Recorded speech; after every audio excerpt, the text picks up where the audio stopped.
జగన్మోహన్ రెడ్డి గారు 2009 సెప్టెంబర్ 2వ తారీఖున రాజశేఖర రెడ్డి గారు చనిపోయిన రోజు నుంచి జగన్మోహన్ రెడ్డి గారు యుద్ధం ప్రకటించాడు.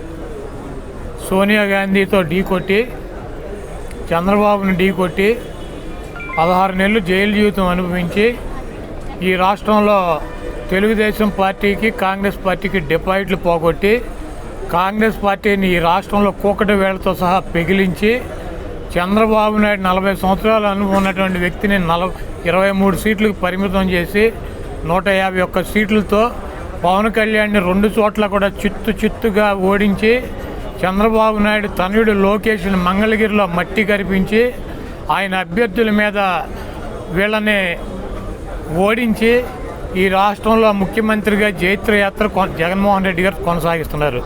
పవన్ కళ్యాణ్, చంద్రబాబు నాయుడు, లోకేష్ ఇప్పుడేమైనా యుద్ధ బేరి మోగించి గంటలు మోగించి పిల్లి మేడలో గంటలు కట్టుకొని చచ్చి ఉంటారు. నిన్న మొన్న జగన్మోహన్ రెడ్డి గారు 2009లోనే యుద్ధ బేరి మోగించాడు, సోనియా గాంధీని మట్టి గరిపించాడు, చంద్రబాబు నాయుడిని భూస్థాపితం చేశాడు, పవన్ కళ్యాణ్ 2 చోట్ల చిత్తుగా ఓడించాడు, పప్పు గారిని లోకేష్ గారిని మంగళగిరిలో సమాధి చేశాడు.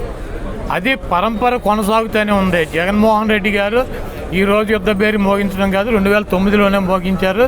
పవన్ కళ్యాణ్, చంద్రబాబు నాయుడు, లోకేష్, అడుగుడిపోయిన బక్కీటు, తోలు బక్కీటు, వీళ్ళందరూ కూడా ఈ బోరగాళ్ళందరూ కూడా వచ్చినా కూడా జగన్మోహన్ రెడ్డి గారు ఇంటికి కూడా పీకలేరు.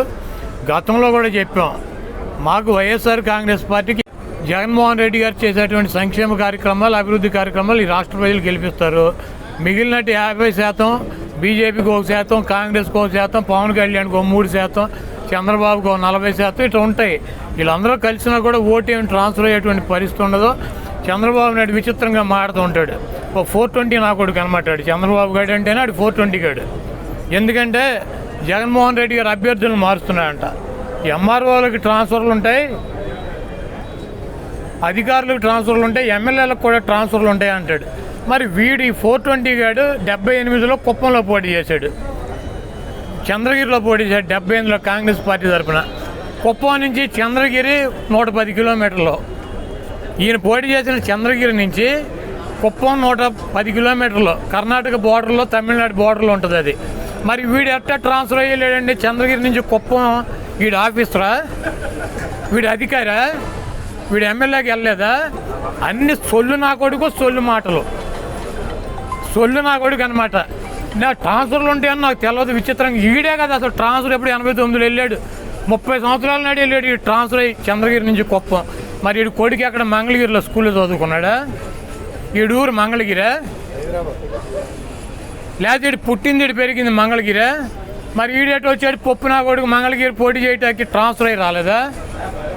హైదరాబాద్లో చేయొచ్చుగా, లేకపోతే ఆడి బాబు చంద్రగిరిలో చేయొచ్చుగా. మరి పవన్ కళ్యాణ్ భీమవరంలో పుట్టి గోళీలు ఆడాడా, లేదా గాజువాకులో సంక్రాంతాడా? వీళ్ళు అసలు బాబు, కొడుకు, పార్ట్నర్, దత్తపుత్రుడు అందరూ కూడా వలస వెళ్ళి అక్కడెక్కడ పోటీ చేసేవాళ్ళే. వీళ్ళకంట ట్రాన్స్ఫర్లు ఉంటాయని తెలియదంట. ఓరిడి అమ్మ చంద్రబాబు నటన చూస్తే మామూలుగా ఇంటి వారు సిగ్గుపడతాడు. ఆయనే చెప్పాడు, నా అల్లుడు పెద్ద నటుడు, దొంగ నా కొడుకు అని చెప్పి. కాబట్టి ఈ ట్రాన్స్ఫర్లు ఇవన్నీ పిట్ట కథలు, ఇవన్నీ చంద్రబాబు నాయుడు చెప్పినా కూడా నడవదు. చంద్రబాబు నాయుడు, పవన్ కళ్యాణ్, లోకేష్ నిన్న మొన్న యుద్ధం ప్రకటించారు. జగన్మోహన్ రెడ్డి గారు ఆల్రెడీ యుద్ధం ప్రకటించి 12 ఏళ్ళు అయింది. సోనియా గాంధీని మట్టి కరిపించాడు, చంద్రబాబు నాయుడిని పాపరం చేశాడు, పవన్ కళ్యాణ్ కనీసం ఎమ్మెల్యే కూడా జరగకుండా చూశాడు. ఈరోజు చంద్రబాబు నాయుడు, పవన్ కళ్యాణ్, లోకేష్ మేము ఎమ్మెల్యేలకు గెలిస్తే చాలు, ప్రతిపక్షం వస్తే చాలు అని వాళ్ళు యుద్ధం చేస్తున్నారు. వాళ్ళు జగన్మోహన్ రెడ్డి గారితో యుద్ధం చేసేదండి. Please subscribe .news.